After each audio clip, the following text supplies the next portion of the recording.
esto para acá.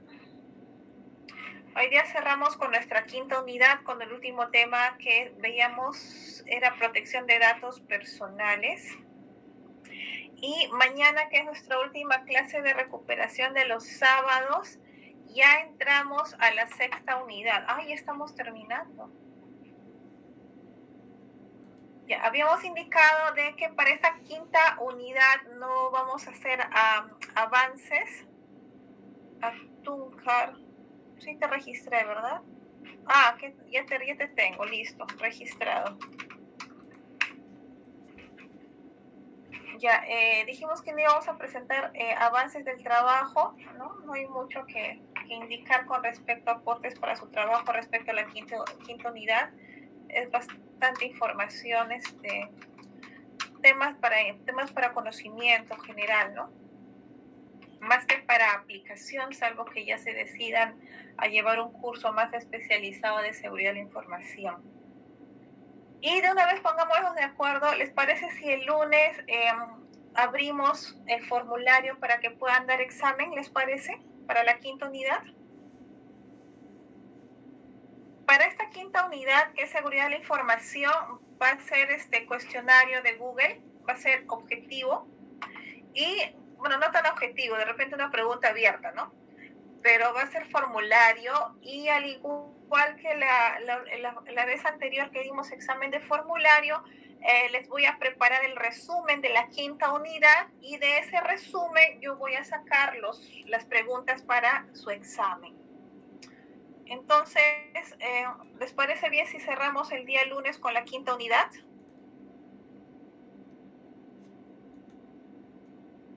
Creo que sí. Sí, profesora. Ya, perfecto. Entonces, siendo así, ya, gracias, Stuart. Siendo así, entramos a tocar el último tema de nuestra quinta unidad, que como les había mencionado, es relacionado a protección de datos personales.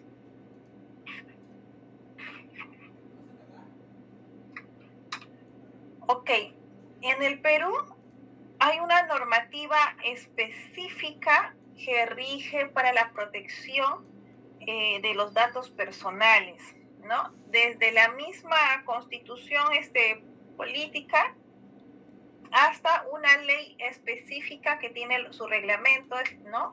Es la ley 29733, ley de protección de datos personales, que, como bien indica, desarrolla todos los derechos de los titulares, de nosotros, de las personas, de que somos los titulares de los datos personales, los principios rectores para este fin y las condiciones en que se deben aplicar el tratamiento de estos datos personales.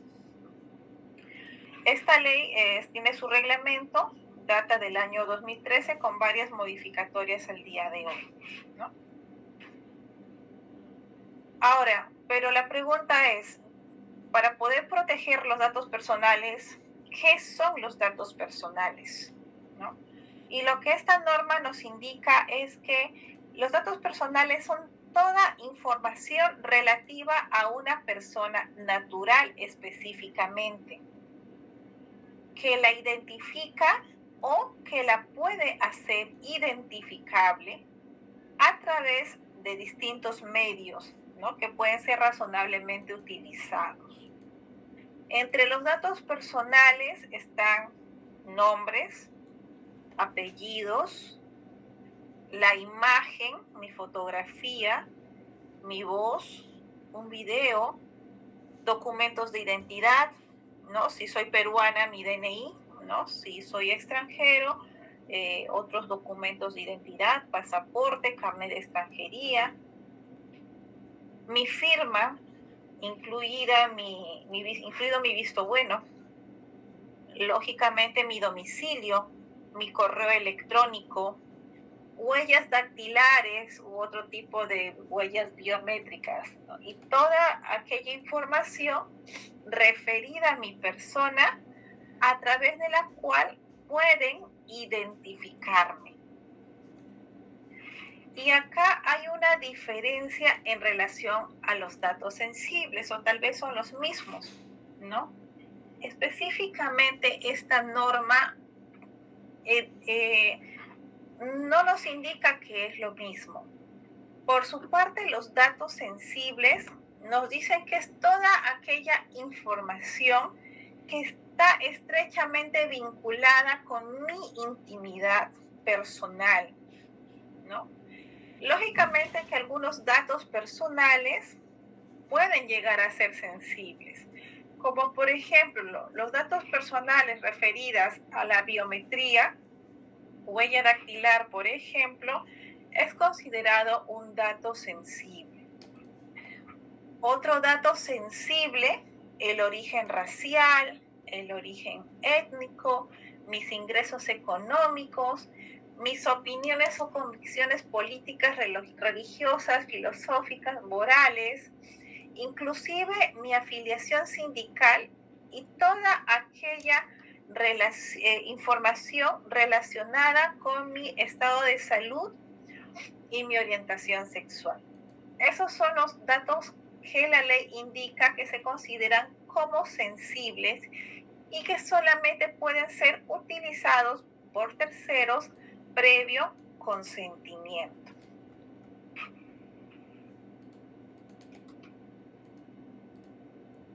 Por ejemplo, el número de teléfono nos indica como ejemplo,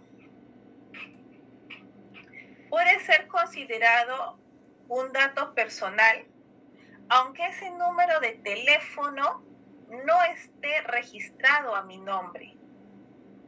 Porque si bien es cierto, a través de ese número de teléfono, que no va a estar a mi nombre, no me pueden identificar, pero como yo lo uso, es de mi uso personal y diario, a través de ese número de teléfono sí pueden lograr rastrearme e identificarme. Entonces, el número de teléfono que proporciona la persona, así sea un número de teléfono que no esté registrado a su nombre, también es considerado un dato personal, ¿no? Y al igual que el teléfono o número de teléfono, podría ser de repente el correo electrónico, ¿no? U otros datos que no necesariamente estén registrados a mi nombre, pero que a través de esa información pueden llegar a identificarme. Recordemos que la protección de datos personales protege toda aquella información personal y sensible indistintamente de cuál es el medio de soporte en el cual se gestione y se haga tratamiento. Incluye soporte papel, soporte magnético, soporte digital, microfichas, audios, cintas, videos, tapes, ¿no? Y todo tipo de soporte, ¿no? Incluyendo también la información en forma de documentos. Este es un requisito que está estrechamente vinculado con el tema que vimos el día de ayer respecto a la clasificación de la información. Y el día de ayer, cuando tocamos este tema, déjenme abrir la diapositiva acá.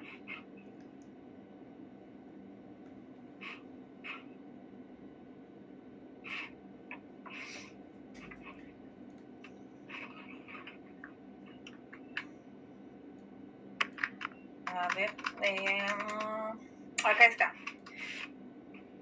Cuando hablamos de la información confidencial, indicamos que en esta excepción al ejercicio del derecho de transparencia y acceso a la información pública, ¿no? Como confidencial, está referida a los datos personales cuya publicidad constituye una invasión de la intimidad personal y familiar.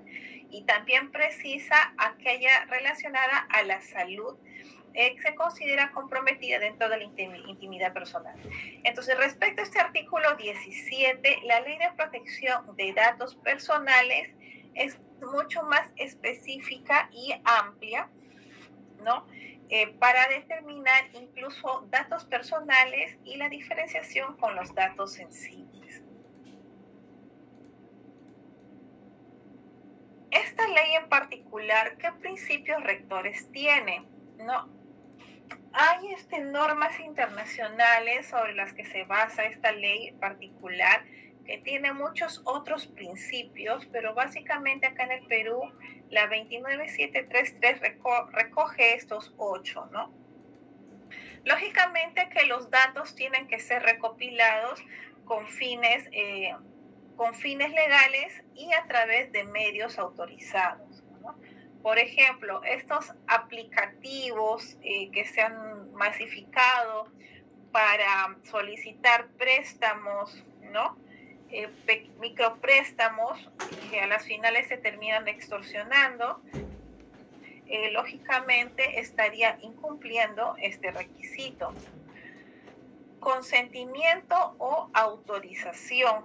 La persona tiene que emitir su consentimiento o autorización para el tratamiento de sus datos personales. Ajá. Perdón, disculpen.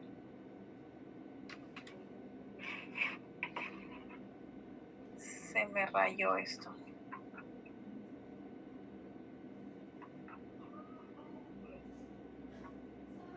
Un momento, por favor.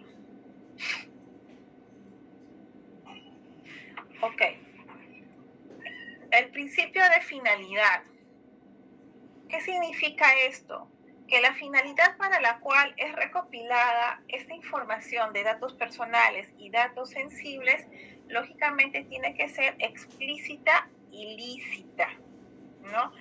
No puede ser utilizada para otra finalidad para la cual nosotros hemos manifestado nuestro consentimiento o autorización, específicamente en el momento en que se han recopilado estos datos, ¿no?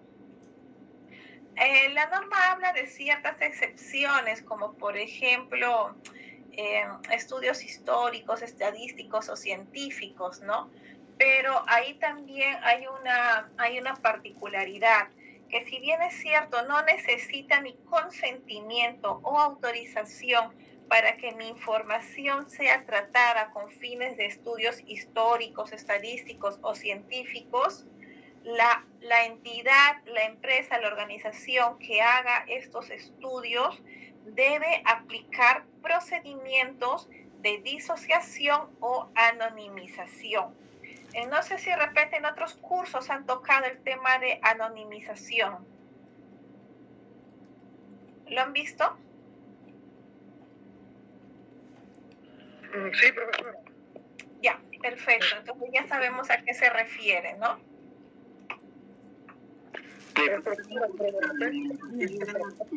Los datos. Hola, ¿no les copié bien? Decía que de repente se puede reforzar un poco porque como fue ya hace un año, Ok.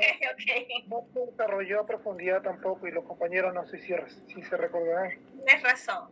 Ya, y aparte hablamos... hay disociación y lo otro que es anonimización y no creo que no quedó muy clara la diferencia en ese entonces.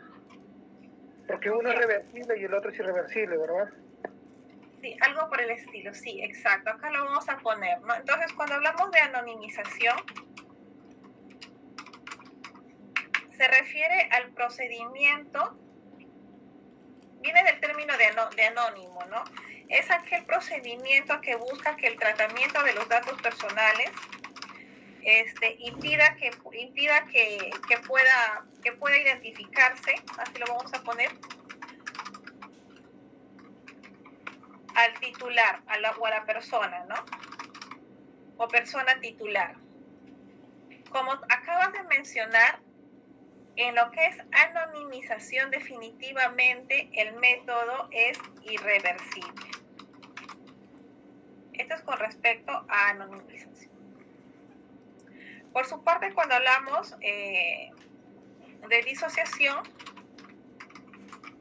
nos indica específicamente la norma de que el tratamiento de estos datos que impiden la identificación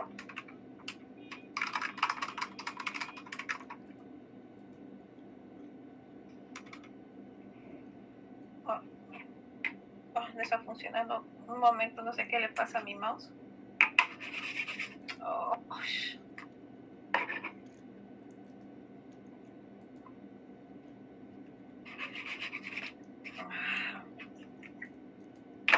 Ay, justo ahora quiere fallar.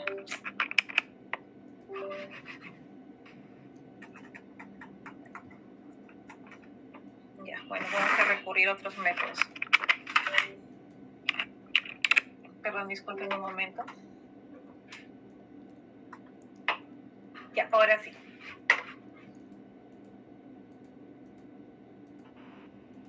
Ya lo vamos a pasar para acá para que ustedes puedan verlo mejor. Ya. En cambio, la disociación nos dice que el tratamiento de datos personales que impide su identificación, ¿no? O que no hace identificar al titular de estos, pero en este caso el procedimiento sí, la diferencia es de que logra ser reversible, ¿no? Aquí lo que la norma nos dice en relación a los principios, que estamos en el principio de finalidad.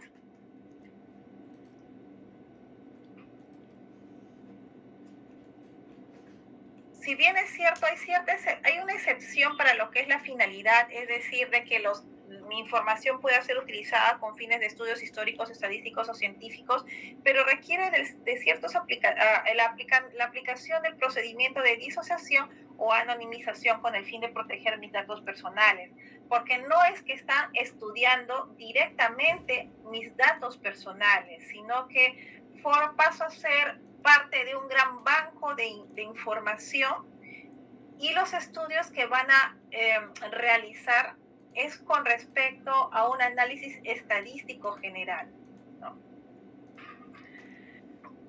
El principio de proporcionalidad nos dice que los datos que vayan a solicitarme, datos personales sensibles que vayan a solicitarme, debe ser adecuado, relevante y no excesivo para la finalidad. Si de repente voy a solicitar un servicio en una entidad pública, como por ejemplo, voy a solicitar mi brevete, ¿no?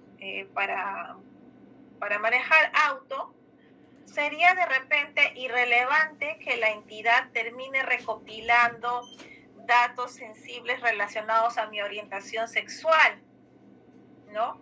Entonces, como que ya genera suspicacias. Este principio es justamente, incluye esa orientación para que la organización pública o privada solamente pueda relevar información que sea exclusiva para la finalidad para la cual justamente está siendo recopilada.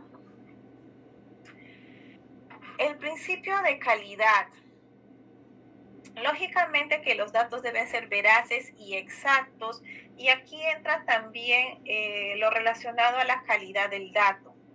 Cuando habíamos visto el tema en base de datos, que les había explicado los distintos tipos de datos que hay, habíamos visto un ejemplo en el cual podríamos recopilar un dato como por ejemplo el nombre, ¿no? Vamos a ver por ejemplo el nombre de uno de sus compañeros en un solo campo, o que también podríamos recopilarlo de forma separada, su apellido paterno, su apellido materno y su nombre por separado. Entonces, este principio de una u otra forma también está relacionado a la calidad de los datos con los cuales yo, las técnicas que yo utilizo para mejorar la calidad de los datos que recopilamos. El siguiente principio relacionado a seguridad, aquí entra todas las políticas de seguridad que ustedes puedan identificar e implementar para garantizar de que se mantenga la característica de confidencialidad, ¿no? Las cuales lógicamente nos indica la norma que deben ser apropiadas, ¿no? Y acordes con el tratamiento que vamos a efectuar.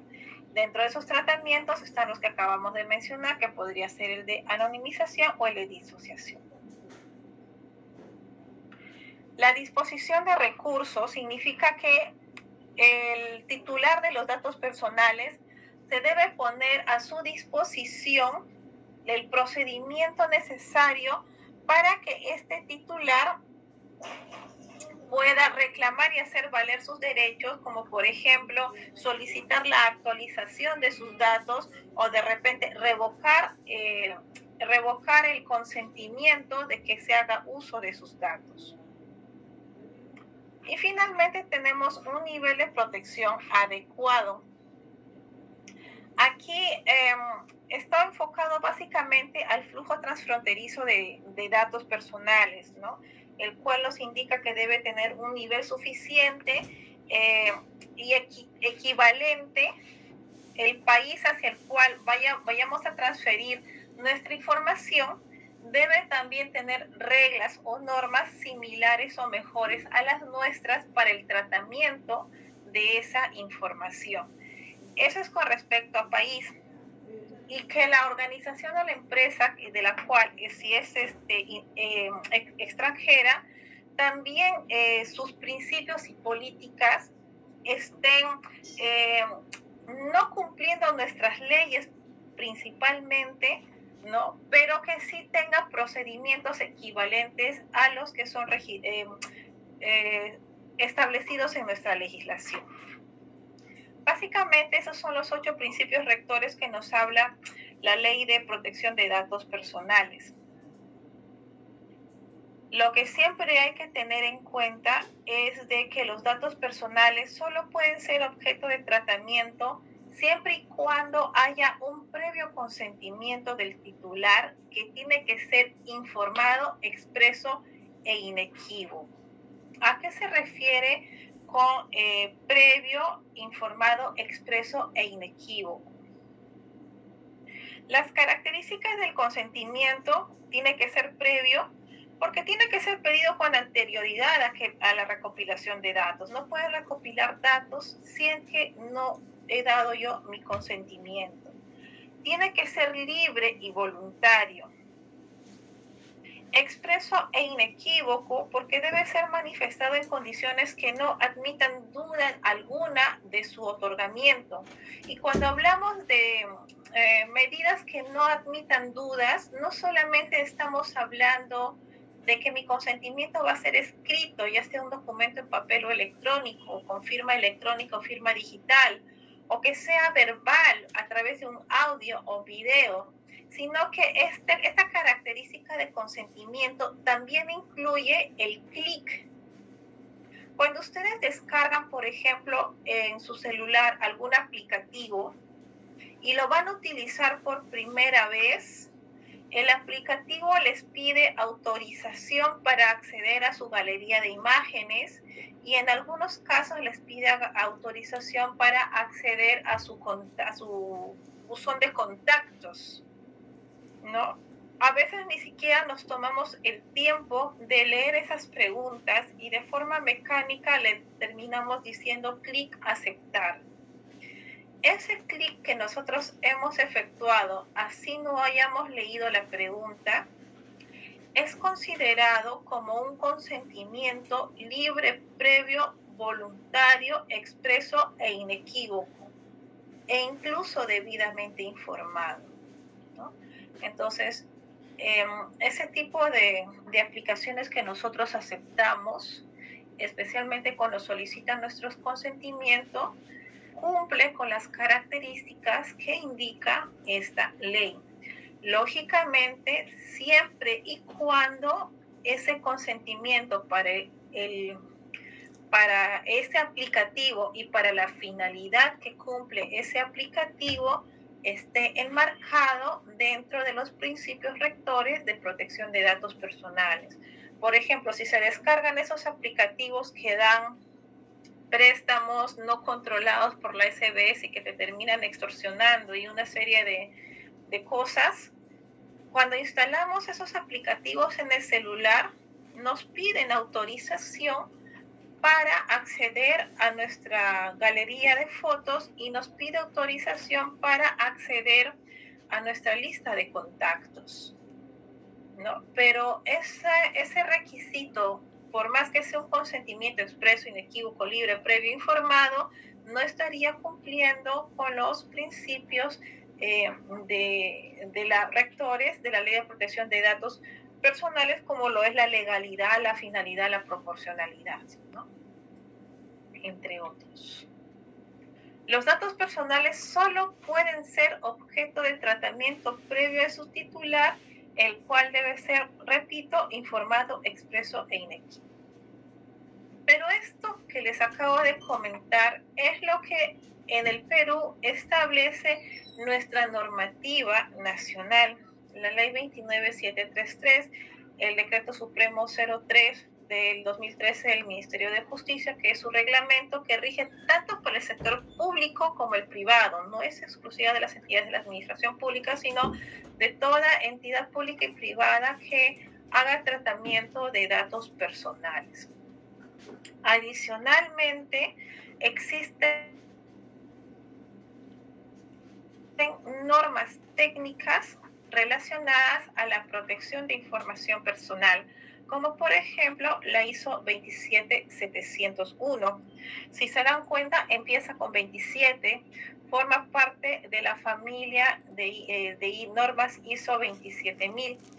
Es una extensión de estas normas 27001 y 27002 que detallan o explican a mayor detalle los requisitos y directrices para la gestión de información o para la gestión de la privacidad de la información, con énfasis en la información personal, ¿no? Si nosotros tenemos o somos una empresa o una entidad pública o privada que administramos información sensible o información de datos personales, esta es una buena práctica, una buena norma para poder evidenciar el cumplimiento de la confidencialidad aplicada a este tipo de información. Lo que sí he visto es de que en muchos servicios que contratan las entidades, en los términos de referencia, se exige que el proveedor implemente lo establecido en la Ley de Protección de Datos Personales, su reglamento, e incluso hacen mención a la 27701. Esto lo he visto en contratos millonarios relacionados a la custodia de archivos.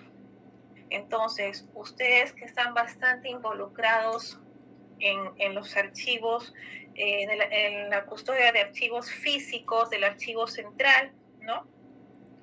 Entidades que no tienen la capacidad o las instalaciones suficientes y adecuadas para garantizar la protección de estos documentos, contratan el servicio de almacenamiento, ¿no?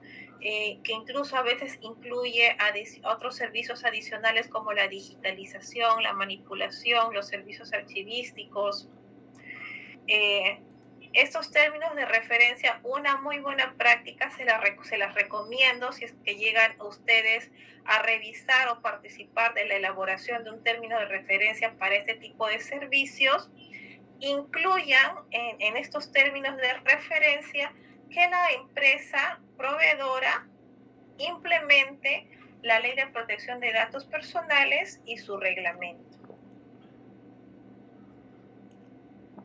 ¿En qué otro tipo de servicios más he visto mención relacionados a servicios de digitalización de documentos, también en TDR de digitalización de documentos? Claro que estas exigencias en los términos de referencia van a elevar un poco más el costo de servicio, pero es necesario que se incluya si es que ustedes como profesionales de archivos o profesionales archivísticos identifican que en esa documentación existen datos clasificados o que podrían ser pasibles de ser clasificados como información confidencial, ¿no? Y por lo tanto, al ser información confidencial, están protegidos por la Ley de Protección de Datos Personales. Hasta aquí, ¿alguna consulta?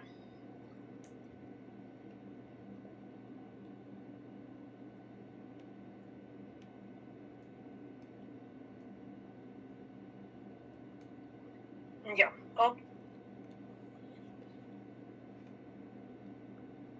¿no hay consultas? Ya, perfecto.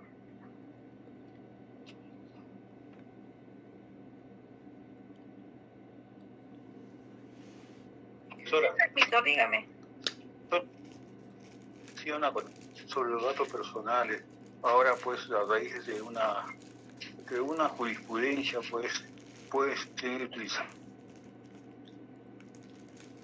en procesos como parte de pruebas, ¿no? Y a su vez eso también se puede trasladar ahora. Actuaciones en el ámbito, profesora, porque si ya tenemos ese de la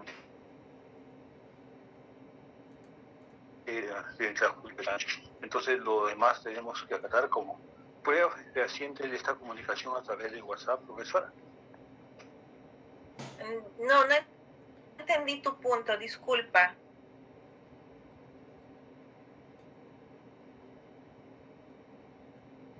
Ya, en lo que tú te refieres, de lo que estoy entendiendo, sí, efectivamente, ¿no? Las capturas de WhatsApp que son sin mi permiso, sin mi autorización o consentimiento, de que la ley también tiene sus excepciones, ¿no? Y justamente entra a tallar el ámbito penal y judicial, ¿no? Salvo que un juez lo determine, no necesita tener consentimiento de la persona propietaria de los datos personales, ¿no? Por ejemplo, un fiscal puede solicitar hacer un requerimiento al juez para el levantamiento de información bancaria de una parte investigada, ¿no? O relacionada al secreto de sus comunicaciones, y tú nunca te vas a enterar, ¿no? Entonces, si bien es cierto, en ese sentido no me han pedido autorización para acceder a mis cuentas bancarias y datos de mis comunicaciones, pero eso es una excepción que está nombrada, indicada en esta ley, ¿no?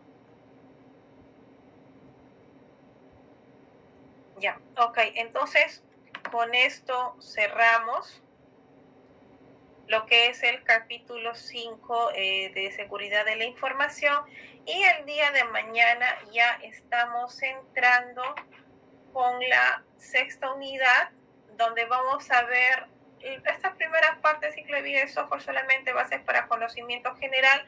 Lo que a mí me interesa entrar bastante a tallar con ustedes es el análisis de los requisitos de sistemas, ¿no?